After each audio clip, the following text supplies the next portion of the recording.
Vous écoutez la chaîne 2, il est 12h. Infocité, le journal de l'info de proximité sur la 95.2. Samedi 8 mars 2025, merci de nous avoir choisis pour vous informer. Voici pour les titres. Honneur aux femmes dans cette édition, puisqu'aujourd'hui est célébrée la Journée internationale des droits des femmes. Le thème retenu de la 31e édition de la journée est « Accélérer l'autonomisation des femmes et des filles, gage d'un développement humain durable ». Les détails à suivre dans ce journal. 8 mars rime avec la célébration de valeureuses femmes. Et aujourd'hui, nous allons découvrir ensemble le parcours d'une icône de la scène culturelle malienne. Diarra Sanogo alias Bougouniéré, grâce à ses interprétations artistiques qu'elle a réussi haut la main, est une véritable référence dans la promotion de notre culture. Infocité, c'est aussi le tour d'horizon de l'actualité internationale qui nous sera développé dans cette édition par Issa Dao en direct dans ce studio. Issa, bonjour. Bonjour Awa Kenza. Vous nous amenez où? L'actualité sur le continent tourne autour de la nomination du président du Sénat au Tchad, de la proclamation de la date des élections présidentielles et législatives en Guinée-Bissau et du plan de réponse humanitaire du Bureau de coordination des affaires humanitaires des Nations Unies en Centrafrique. Merci Issa, à tout à l'heure. À tout à l'heure. C'est entre autres ce que vous attendez dans ce journal. Le développement, c'est dans un instant. Mesdames et messieurs, bonjour et bienvenue à la présentation Awa Kenza Sidibé, à la mise en onde Penda Dao. Tout d'abord, le président de la République du Ghana, John Dramani Mahama, effectue ce samedi une visite de travail et d'amitié de quelques heures au Mali. Il sera accueilli à l'aéroport international président Modibo Keïta Sénou par son homologue le général d'armée Assimi Goïta, président de la transition. Les deux chefs d'État auront un entretien au palais de Koulouba sur le renforcement des liens de coopération entre les deux pays dans divers domaines.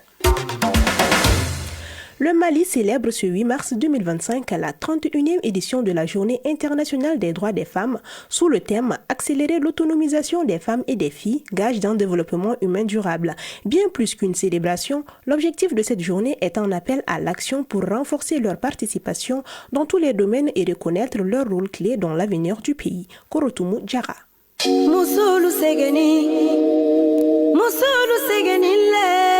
Instaurée par l'ONU en 1977, la Journée internationale des droits des femmes est célébrée au Mali depuis 1994. Cet événement annuel constitue un espace de mobilisation et de dialogue pour faire progresser l'égalité des genres. Cette édition met particulièrement l'accent sur l'autonomisation des femmes, un facteur clé pour un développement inclusif et durable. Mbokoum Hawa Guindo, directrice nationale de la promotion de la femme, de l'enfant et de la famille. Quand on dit autonomiser, c'est donner des capacités intellectuelles, physiques et monétaires à une femme. Le pays a beaucoup fait, en tout cas par rapport aux filles et femmes. D'abord, la création même du département. On a les maisons de la femme et les centres d'autopromotion qui ont été créés pour apprendre des métiers et apprendre aussi tout de la vie. Et dans ces centres d'autopromotion, il y a des cours sur les violences basées sur les genres, la fréquentation des centres de santé pour le bien-être de toute la famille. Sur le terrain, les associations féminines sont mobilisées. Setou Sayon Kamara, membre de la coordination des associations et ONG féminines du Mali, souligne l'importance de cette journée pour les femmes. La journée du 8 mars n'est pas simplement un moment d'applaudissement ni de bruit de tambour. C'est un droit fondamental pour toutes les femmes. Un appel à l'action pour qu'elles prennent en main leur destin. Akati Atetebougou, Madame Tera Maïmouna Maïga, présidente de l'association Femmes Battantes, partage son point de vue sur le thème choisi cette année, qui est accélérer l'autonomisation des femmes et des filles, gage d'un développement humain durable. La journée du 8 mars est célébrée pour l'autonomisation des femmes. Lorsqu'une femme réussit à accomplir quelque chose pour elle-même, cela a un impact positif sur son bien-être mental. Cela contribue également à renforcer l'unité et la cohésion au sein de la famille. Cette journée est une occasion de sensibiliser l'opinion publique sur les droits des femmes et l'égalité des genres, en mettant en lumière les actions et les luttes pour l'autonomisation des femmes et rappelle l'importance de poursuivre les efforts pour un monde où l'égalité et le respect des droits de toutes et de tous doivent être une priorité. Tout ce que femme veut, Dieu ne veut.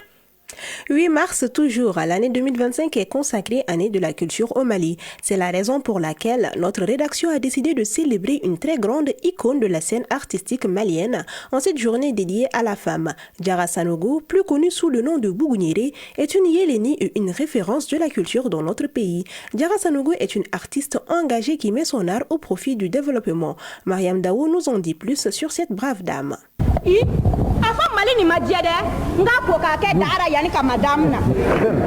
Née en 1950 à Kafana, dans la région de Sikasso, elle fait partie des comédiennes de la belle époque de la troupe dramatique nationale du Mali. Mère de 2 enfants, toutes des filles, Diarra Sanogo est une comédienne professionnelle qui n'a jamais voulu quitter le théâtre national du Mali, car c'est cet art qui l'a propulsée au devant de la scène. Passionnée du 6e art, elle fréquente entre 2004 et 2008 la faculté des lettres, arts et sciences humaines, Flash, où elle obtient une maîtrise en mise en scène. Avant la Flash, elle fréquente en 1981 l'Institut national des arts INA de Bamako, où elle sort avec un diplôme de technicien des arts et de la culture en 1985. Elle doit sa notoriété à la pièce de théâtre Bougouniéré sous la direction de Feu Agib Dambélé en 1989.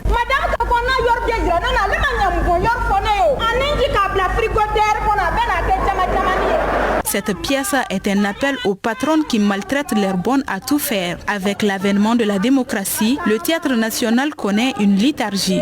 Bougouniéré va alors jouer de temps en temps avec des troupes privées. C'est le cas avec la création de Mandeka Théâtre par Alouine Ifrandjaï, Gimba National et Sotiki Kouyaté. Elle travaille avec ceux-ci dans Antigone, une mise en scène de Feu Sotiki Kouyaté en 1999. Cette pièce sera présentée dans le Centre culturel français du Mali et dans plusieurs autres pays de la sous-région. Mandeka Théâtre devient en 2000 Bloumba et met en scène le retour de Bougouniéré. La pièce sera bien accueillie avec de nombreuses représentations.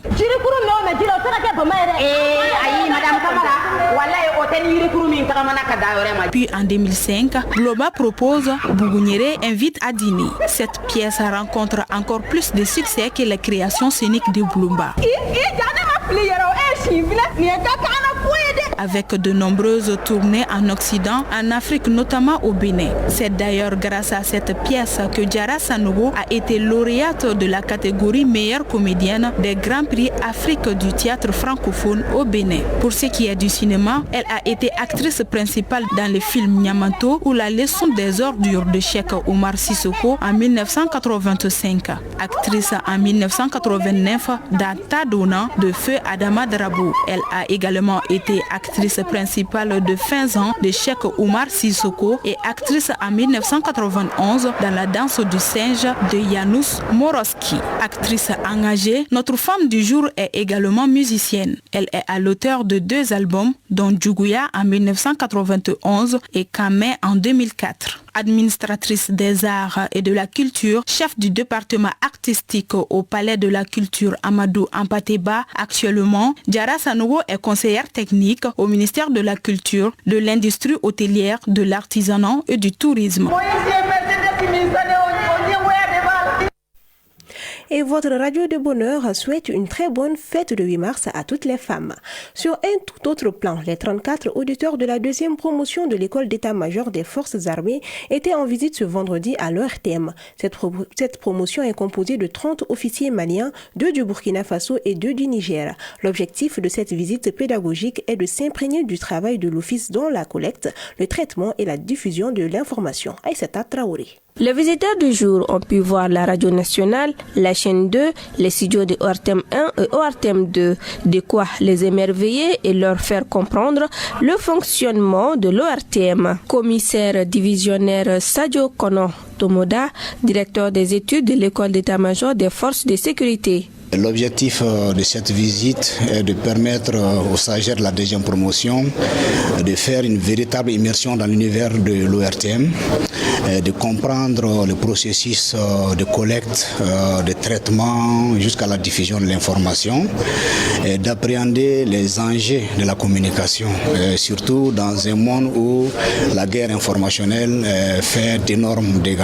Youssouf Fantamadi Sissé, stagiaire du Niger. Nous le voyons à travers la télé. Donc là, nous sommes entrés dedans, nous avons vu les réalités et pouvoir voir les gens qui le font et les connaître et savoir que ce sont des gens comme nous et qui sont aussi là pour mener un combat comme nous parce que la guerre informationnelle elle est très très importante. Je pense que ça va beaucoup changer notre manière de percevoir l'ORTM. Les auditeurs de cette deuxième promotion de l'école d'état-major des forces de sécurité ont eu l'occasion d'échanger avec le directeur général de l'ORTM des difficultés et perspectives de la structure. Hassan Baba Diomele, directeur général de l'ORTM. C'est une opportunité pour nous d'expliquer un peu notre mission, d'expliquer tout ce que nous avons comme disposition, mais aussi c'est l'occasion d'échanger sur ce que nous faisons tous les jours, comment nous faisons la collecte de l'information, le traitement, la diffusion, comment nous faisons en sorte que le public malien soit informé également sur les bonnes mais également les mauvaises nouvelles, comment trier le vrai du faux, les fake news. Une photo de famille a mis fin à cette visite. À présent, le tour d'horizon de l'actualité internationale. Et nous retrouvons Issa Dao pour le développement. Bonjour Issa. Bonjour Awa. Alors, qu'est-ce qui domine l'actualité internationale? Tout d'abord, nous déposons nos bagages au Tchad où le président du premier Sénat de l'histoire du pays est enfin connu. Il s'agit de Haroun Kabadi. Il a été désigné hier par acclamation des 69 sénateurs fraîchement élus et désignés par le président Mahamat Idriss Déby. Par ailleurs, en Guinée-Bissau, les élections présidentielles et législatives auront lieu le 23 novembre prochain, une semaine plus tôt que la date du 30 novembre initialement annoncé. C'est ce qu'indique un décret du président Umaro Sissoko Embalo qui avait convoqué hier une réunion avec des partis alors que le pays traverse une crise politique. Et enfin, en République centrafricaine, le Bureau de coordination des affaires humanitaires des Nations Unies a affirmé que plus de 37% de la population a besoin d'une assistance d'urgence. C'était hier lors de la présentation de son plan de réponse humanitaire de l'année 2025 à Bangui. Pour faire face aux besoins de la population, l'organe onusien et le gouvernement compte sur la mobilisation des bailleurs de fonds. À Gaza, plusieurs ex-otages appellent Netanyahou à un cessez-le-feu complet avec le Hamas. En effet, dans une lettre ouverte publiée hier sur Instagram, plus d'une cinquantaine d'ex-otages israéliens de Gaza ont appelé le premier ministre Benjamin Netanyahou à conclure un accord de cessez-le-feu total avec le Hamas pour permettre la libération du reste des captifs. Et cette brève pour clore la page internationale de ce journal. Le parquet sud-coréen a ordonné ce samedi la remise en liberté du président suspendu au lendemain de l'annulation par un tribunal de Séoul du mandat d'arrêt en vertu duquel il est incarcéré. Son équipe juridique a affirmé dans un communiqué que la libération du président signifie le respect de l'état de droit. Pour rappel, le président était détenu au centre de détention de Séoul depuis janvier pour sa tentative d'imposer la loi martiale. Voilà Issa, je crois que c'est l'essentiel qu'il fallait retenir de l'actualité internationale de ce journal. C'était cela. Merci beaucoup Issa. Un autre sujet d'actualité, il s'agit du mois béni du Ramadan dont nous sommes dans la première décade. Cette période est difficile pour les jeûneurs du fait qu'elle marque le début de l'abstinence en eau et en nourriture. Et il est important pour notre organisme d'avoir des apports en nutriments pour être en forme afin d'accomplir cette sunna. Alors, quels sont les aliments recommandés pour garder sa santé pendant le Ramadan? Élément de réponse avec Kounandi Bamani. Le corps humain a tendance à s'affaiblir et à se déshydrater après une journée d'abstinence de nourriture et d'eau. Pour remédier à ces faits, notre organisme a besoin de certains aliments pour retrouver son énergie. Dr Jara Alassane, médecin. Au mois du juin, il y a des repas privilégiés. On peut manger des repas, mais nous privilégions les repas aliments qui contiennent plus de sucre et de protéines, comme les riz, les fruits et le sucre. C'est des aliments qui sont très très conseillés également. Et puis il faut boire beaucoup d'eau. Ça peut te permettre de maintenir tout au long de la journée, sans problème. Dr Ibrahim Sissoko, nutritionniste diététicien. Pour la lecture du jeûne, ce qu'il faut savoir, ce qui est recommandé d'abord, c'est d'hydrater l'organisme. Et la meilleure des boissons pour cela, c'est l'eau. Un organisme qui a fait des heures sans entrer en contact avec l'aliment ni boisson. Donc il faut hydrater, que ce soit du thé, que ce soit de l'eau, mais c'est l'eau qui est conseillée. L'eau, c'est la meilleure des boissons. Mais au-delà de ça, il y a un aspect très important, c'est que l'organisme a tendance à aller à l'hypoglycémie. Donc c'est pourquoi il est conseillé également de prendre quelque chose de sucré. Et la date est un bel exemple pour cela. Donc ce sont des trucs sucrés, on doit les consommer, mais avec modération pour redynamiser le métabolisme glycémique de l'organisme. Pendant le mois béni de Ramadan, il est déconseillé de manger du gras et du lourd pour une raison de santé. Pour le plat principal, c'est pas parce que tu n'as pas mangé toute la journée que tu dois remplir tes assiettes. Il est conseillé de manger de façon modérée, de privilégier la consommation de fruits et de légumes, de céréales, et avoir une assiette équilibrée pour que l'organisme puisse avoir ses besoins en apport nutritionnel. Donc globalement, c'est ce qui est conseillé. Et la nuit, il n'est pas conseillé de manger avant de se coucher. Donc il ne s'agira pas de compenser ce que nous n'avons pas mangé pendant la journée. Le jeûne épuise naturellement notre organisme. Pour ne pas le détériorer davantage, il est préconisé de consommer équilibré.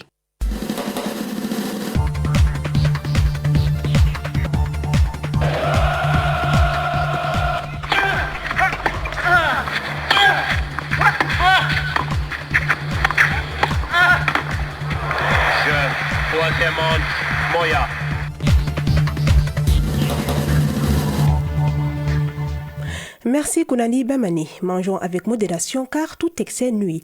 En sport, la phase retour de la Ligue 1 professionnelle de football du Mali commence ce samedi. Au terme de la première partie, c'est le Djoliba AC, le stade malien de Bamako et l'USFAS qui mènent la danse. En basketball, l'Égypte et le Mozambique ont reçu des invitations pour l'Afro-Basket féminin 2025. 2 autres cartes d'invitation seront décernées en avril par FIBA Afrique pour compléter le tableau à 12 équipes qui prendront part à la compétition en Côte d'Ivoire. Sur le plan national, la finale du tournoi du 8 mars des moins de 18 ans filles se joue ce samedi. Elle mettra aux prises l'AS Real et le Djoliba AC, alors que la 6e journée du championnat national de première division s'achève ce soir. Voilà ce qu'il fallait retenir de cette page consacrée à l'actualité des sports. La page météo, c'est tout juste après ceci.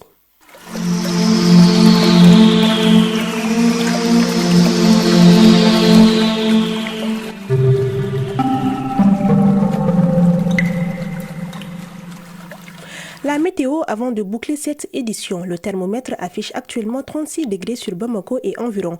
La maximale attendue sera de 40 degrés. Quant au soleil, il se couchera à 18h41.